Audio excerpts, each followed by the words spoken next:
Welcome to Channel AMEC, your insight to the Australian visa system.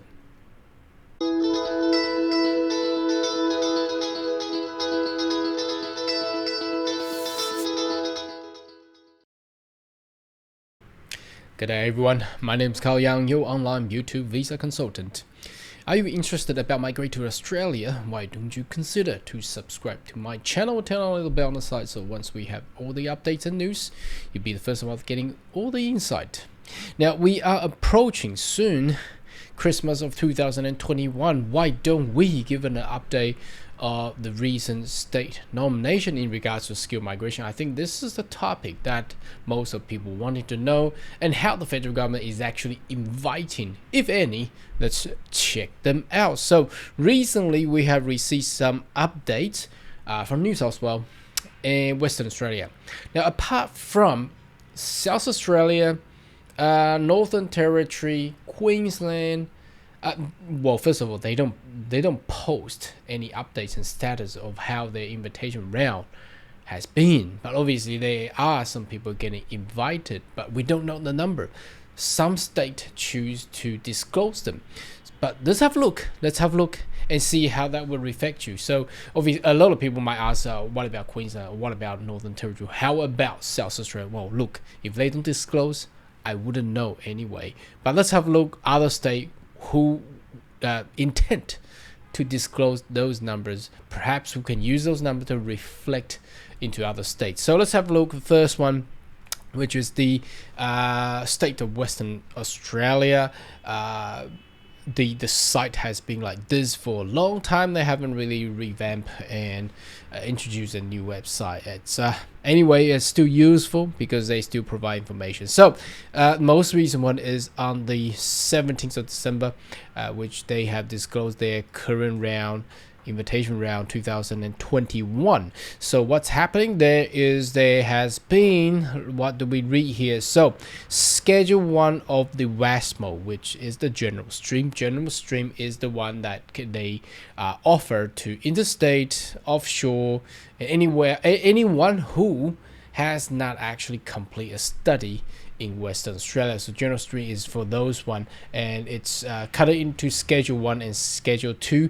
If you want to know the differences between schedule 1's occupation list and schedule 2's occupation list, you may want to check out my other video, which I have detailed explanation there. So 190, 35 and 24 on the schedule 2, and 491, 14 and 26. This is really limited. There's not many. So it looks like they focus more on the graduate stream, whereby they're giving out 190 to 311 candidates and 68 for the 491 candidates. And graduate stream on the vocational education is still less than the higher education one. However, it's still more than the WASMO schedule 1 and 2. So in the general sense, it is still very limited, and if we need to know what the actual number they actually provide, here is the EOI points, and look at that. It's other Australian state you need to have 65 points from schedule 1, and Western Australia 95. How do you get 95? It looks like the number has not dropped yet because I think the limited people actually during this pandemic. I mean, they literally cannot really invite many, and their priority for the second half of the year is to get the international student back. Actually, see on the news, skill migrant, a lot of people offshore, onshore, they're waiting forever. I have thousands of these comments.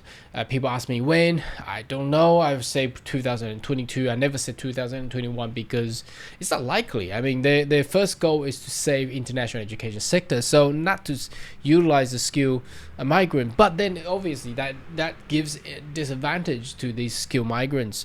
But what they done, have the federal government done, is they are giving you the opportunity to extend or reapply your work visa.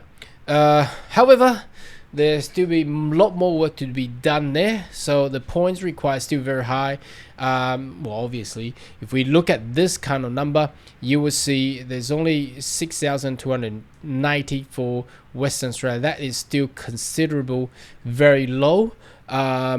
if we are to expand that to the whole nation, I don't think it will meet the actual specific quota for the annual quota for the whole year for the whole nation as well. So anyway, this is just a giving you a little bit of information that you can have a reflect, and this is only Western Australia. So if we count it with others, other states, 6 or 7 other states and territories, bear in mind Tasmania and Canberra, they're given really limited quota there as well.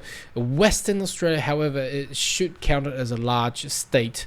Perhaps New South Wales and Victoria will actually give them more, but again, they are restricted to actually go into the actual CBD, suburban area. So if we do that by, don't know, I think it's still not really much there, and that is again another problem. A lot of people complain about this, but look, it's pandemic. What can we do?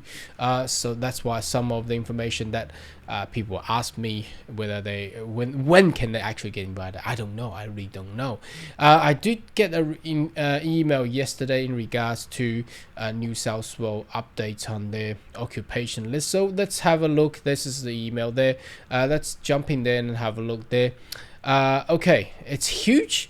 Now, I can't and I don't have time to actually go through every single one of them. So there is the offshore candidate. What does it say? It says offshore candidate skill occupation within some ANSCO unit group will now be considered in the invitation round. Now, New South Wales does not give out numbers of invites, just like how Western Australia has done, and Victoria certainly did not provide that information there. I'm pretty sure there are people being invited, but the number of being invited, I think is still limited, because throughout the whole industry, we don't see a very bright, large number of invite, and also the processing time is crazily delayed. So a lot of people get invited, but they cannot travel because it's still in the processing line. Anyway, okay, let's have a look. Manager. So these are the manager for offshore. If you, what you need to do in this page, obviously I'm not gonna go through the whole list of occupation, because New South Wales has crazily a lot of different 12 or whatever 1 2 3 4 5 6 7 8 9 10 11 12 13 14 different regional area, and they will have different occupation lists. So I will suggest you go to Google and punch in New South Wales occupation list. You should be able to land yourself in this web page, and once you land yourself in this web page, you have good time spend there, and now whatever you want to go through each one of them. So I'm just gonna go through some. Now obviously for offshore, these are the managers that are open for offshore invites. Now make sure if you're really interested about skill migration, you really need to get your skill assessment done. I cannot stress more on that one. A lot of people comment and ask me a lot of questions. My first question back to them is, how was your skill assessment? If you haven't got that done, you cannot even have the opportunity to check or get an invite or even lodge an expression of interest. Okay, professional. Well, I don't know why they will like an offshore librarian. Very interesting. Not too sure why. Okay, engineer, looks like they want more engineer, and they want full scientists. Vets in there for offshore. Teachers, they want more teachers, and they want pharmacists and dental practitioners. Very interesting. However, if you want to get skill assessment of a dental practitioner as a dentist, extremely hard. You might want to check my other video on this one, so you may just search in the channel skill assessment dentist. You'll find out it's actually very hard. More nurses, yes, okay. IT, they don't want IT from offshore. I assume they have enough IT people there.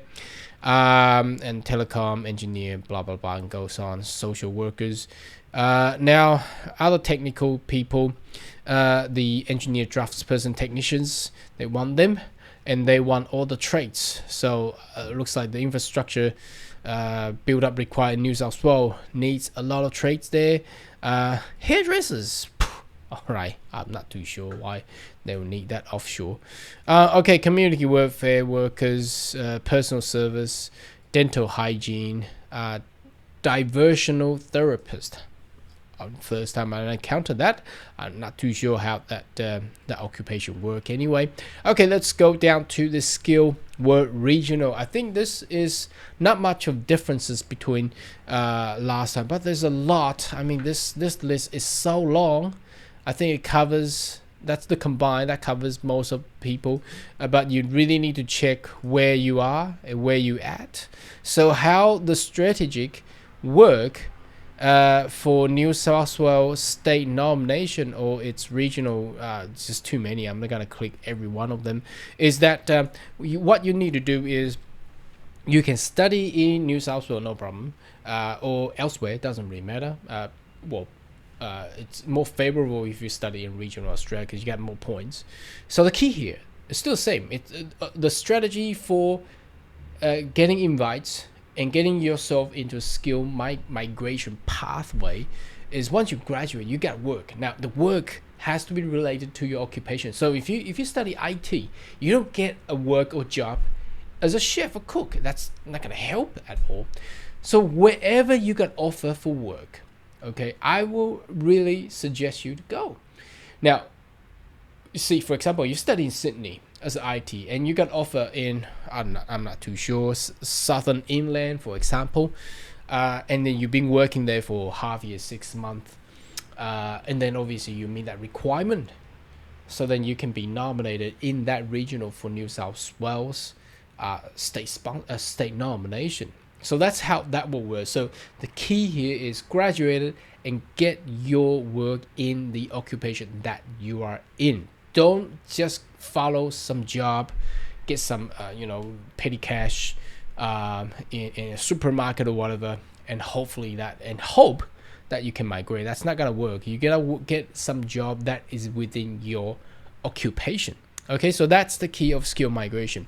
Now let's check out Canberra. Let's have a look Canberra, how Canberra works.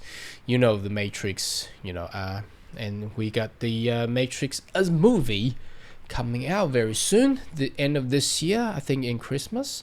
Now, and how that will compare to the Matrix in Canberra, I think it's going to be very hilarious. Now, small business owner, 2 invites, that's really really minimal. Okay, and the working visa and then they convert it into 190, 6 invite only. Critical skill occupation, that's generally all the healthcare professionals, 190 or 38, and matrix score 100, well, that's considered very high, and 491 51. So look at this, it's very low invites quota. So that's what I'm saying. If we combine with Western Australia and estimated how many it's going to be in South Australia, Victoria, New South Wales, Queensland altogether, I don't think it will actually meet the ultimate quota as required, and we are still in a pandemic. Or looks like the Omicron is spreading nationwide in Australia. How that will actually affect, I don't know. Next, let's jump into Tasmania. Now, there's not much information offer for the Tasmanian government, apart from they have just told you, well, that's it, about 3,300, that's it, and they do not provide updates on invitation route, so very limited. Again, I've been saying in this channel, or perhaps you're new to this channel, Tasmania is great.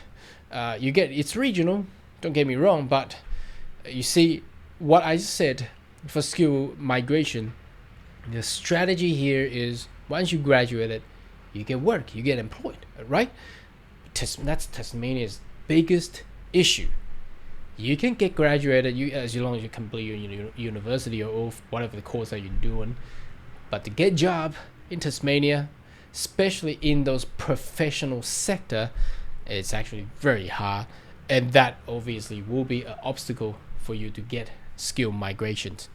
Now, invitation round for the federal government, as we notice, what we call Department of Home Affairs Immigration. Unfortunately, The only update they have is still back in, look at this, 29th of October. Not even November. We are in December. We're about to go into Christmas. So not even worth of having a look on this one. So obviously you can see the number of invites in skill migration is still very low. Now, don't get me wrong. Sometimes period like this is actually very good and pave for the future of migration. Due to pandemic, it may seem very bad worldwide. It hit the economy very badly.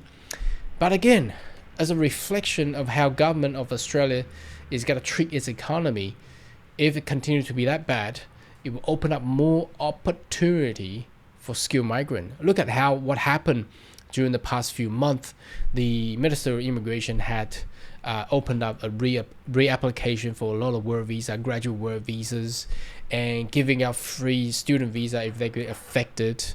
And this will also add up to future skill migration. So the worse the pandemic actually hit the economy in Australia, the better for the future of migration. So be patient. I mean, even you get invited nowadays, you see the processing time is like 12 months, 20 months. What's that worth like? That means even it's granted that's going to be 2022 or 2023. So why are you in such an urgency? Make sure the only thing that you can do now is make sure you stay healthy, stay safe, and that's it. And the opportunity will come. Anyway, should you have more question, query, more than welcome to leave a comment right down below, and I see you next video. Goodbye.